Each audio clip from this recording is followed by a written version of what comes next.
The overall goal of this procedure is to evaluate the NK cell's cytotoxic response to HIV-1 infected cells. This is accomplished by first isolating and infecting CD4 positive T-cells from venous blood. Then, natural killer cells are isolated from the same donor. Next, uninfected CD4 positive T-cells are isolated away from the infected cells. Finally, the infected cells and the NK cells are used as targets and effectors respectively in one of two assays to assess NK cell cytotoxicity. Ultimately, results can be obtained that show that NK cells can respond to HIV-1 infected cells through upregulation of CD107A expression as determined by flow cytometric analysis or through chromium-51 release as detected by a gamma counter. This method can answer key questions in the HIV-1 field, such as do NK cells respond to HIV-1 infected cells? What receptor ligand interactions are important in NK T-cell interactions? And do HIV-1 viral proteins modulate the NK cell response to HIV-1 infected cells? After stimulating CD4 positive T-cells that have been isolated from human peripheral blood and stimulated by anti-CD3, anti-CD28 coupled beads for 72 hours, count the resulting T-cell population by hemocytometer and then split the culture into two groups. Add approximately 2 × 10⁶ T-cells to a 15 ml conical tube for use as the uninfected control group and place the remainder of the CD4 positive T-cell suspension into a 50 ml conical tube for the infection group. Centrifuge both groups at 300 G at 22 degrees Celsius for 10 minutes and then aspirate the supernatant. Resuspend the CD4 positive T-cells from the 50 ml tube directly in culture fluids containing virions and add polybrine to a final concentration of 10 mg per milliliter. Then, spin infect the cells at 1200 × G for 2 hours at 20 to 25 degrees Celsius. Here, the cells are being infected with DHIV3 at a multiplicity of 5. Upon completion of the spin infection, remove the supernatant and resuspend the infected cells at a density of 3 × 10⁶ per milliliter in rPMI complete supplemented with 100 units per milliliter IL-2. Then, culture the uninfected cells and the newly infected cells for 72 hours in a 6-well plate if a replication incompetent virus was used to infect the cells, or for 5 to 7 days if a replication competent virus was used. Collect the supernatant containing the infected CD4 positive T-cell cultures and centrifuge the cells at 300 G for 10 minutes at 22 degrees Celsius with the brake on. Aspirate the supernatant and resuspend the pellet in 2 ml of PBS with 2% FBS and 2 mmol EDTA and count the cells on a hemocytometer. Using a CD4 positive isolation kit, remove the CD4 positive uninfected T-cells. Follow the manufacturer's instructions for the isolation of the CD4 positive T-cells with the exception that a 1 anti-CD4 bead per cell ratio is used. Then, remove the dead cells from the purified virus-harboring cell population using a dead cell removal kit according to the manufacturer's instructions. Collect the living T-cell population and centrifuge the purified cells at 300 G for 10 minutes with the brake on. Then, remove the supernatant, resuspend the pellet in 1 ml of rPMI complete, and count the cells.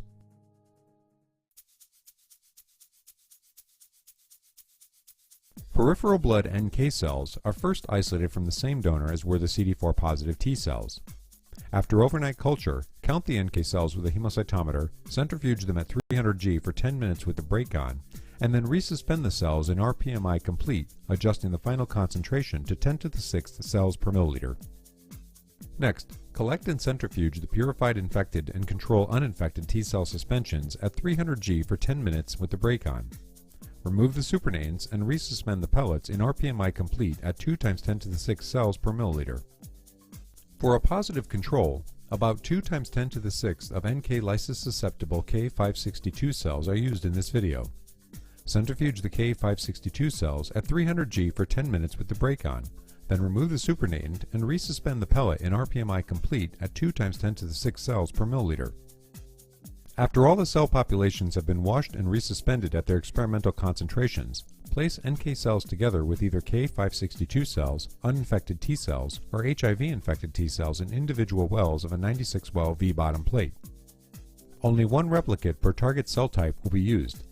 To measure nonspecific NK cell degranulation, add 100 microliters of NK effector cells and 100 microliters of medium only into one well. Add fluorochrome conjugated anti-CD107A FITC antibody to each well in a 10 microliter volume, and centrifuge the plate at 20 G for 2 minutes with the brake on at 22 degrees Celsius. Then incubate the plate at 37 degrees Celsius and 5% carbon dioxide for 4 hours. After incubation, centrifuge the plate at 400 G for 5 minutes with the brake on at 22 degrees Celsius, and then remove the supernatant using a 2 ml aspirating pipette fitted with a P200 tip. Next, add 100 microliters of flow buffer to each well and then stain the cells with anti-CD3 1420 Pacific Blue antibodies and anti-CD56 APC antibody on ice for 20 minutes. After the cells have been stained, add 200 microliters of flow buffer to each well and centrifuge the plate at 400 G for 5 minutes with the brake on at 22 degrees Celsius. Carefully aspirate the flow buffer from each well using a 2 ml aspirating pipette fitted with a 200 microliter micropipette tip, making sure not to disturb the pellet.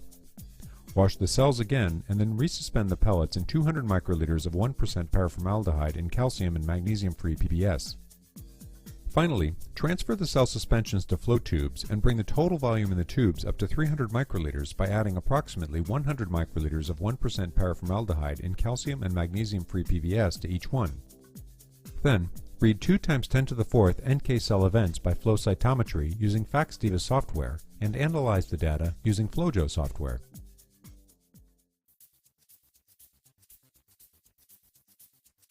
Label purified HIV-1 infected and uninfected T-cell targets with 125 microcuries chromium-51 in saline per 10⁶ cells for 2 hours at 37 degrees Celsius and 5% carbon dioxide in a 15 ml conical tube. As a positive control, also label 10⁶ K562 cells with 100 microcuries chromium-51 for 2 hours under the same culture conditions. Use RPMI complete to bring the final volume of staining solution for each cell population to 500 microliters. The volume of chromium-51 added to the target cells is calculated using the Universal Radioactive Decay Calculator found on the PerkinElmer website. While the target cells are labeling, remove previously isolated NK cells from culture and count them. Centrifuge the NK cells at 300 G for 10 minutes with the brake on and resuspend the pellets in RPMI complete. Split the resulting cell suspensions into 3 15 ml conical tubes. Adjust the cell density to 10⁵ per milliliter in the first tube, 2.5 × 10⁵ per milliliter in the second tube, and 5 × 10⁵ per milliliter in the third tube. The NK cells will be used as effector cells at 1:1, 2.5:1, and 5:1 ratio respectively in the chromium-51 release assay. Remove the now labeled target cells from the incubator and add 4.5 ml of RPMI complete to each tube. Centrifuge the tubes at 300 G for 10 minutes. Then, carefully pour the supernatant into a container for radioactive liquid waste without disturbing the pellet. Wash the target cells 2 more times to remove all unabsorbed chromium-51. The supernatant from the third wash may be discarded in a container for non-radioactive liquid waste. Now, resuspend the targets in RPMI complete to the final cell density of 10⁵ per milliliter. Shown is an example of a typical setup for a chromium-51 release assay. Note that each group is done in triplicate. Aliquot 100 microliters of labeled targets into each of the indicated wells of a 96 V-bottom well plate for a final cell number of 10⁴ target cells per well. Next, add 100 microliters of the NK cell suspensions to the target cells in the appropriately indicated effector target cell ratios. Then, add 100 microliters of targets to the corresponding wells in which the effector cells are absent for the maximum and spontaneous release groups. Supplement the spontaneous release group with an additional 100 microliters of RPMI complete. Centrifuge the plate at 20 G for 2 minutes with the brake on, and then incubate the plate at 37 degrees Celsius and 5% carbon dioxide for 4 hours. After the 4-hour incubation, add 5 microliters of a 1:10 dilution of human red blood cells in RPMI complete to each well except the maximum release wells. Then, add 100 microliters of 10% sodium dodecyl sulfate to the maximum release wells and centrifuge the plate at 400 G for 5 minutes to pellet the cells. Label a gamma counter tube for each of the experimental and control wells on the 96 well plate. Harvest 100 microliters of cell-free supernatant from each well and place the supernatant from each well into the pre-labeled tubes. Measure the amount of chromium-51 in each tube in a PerkinElmer 2470 automatic gamma counter.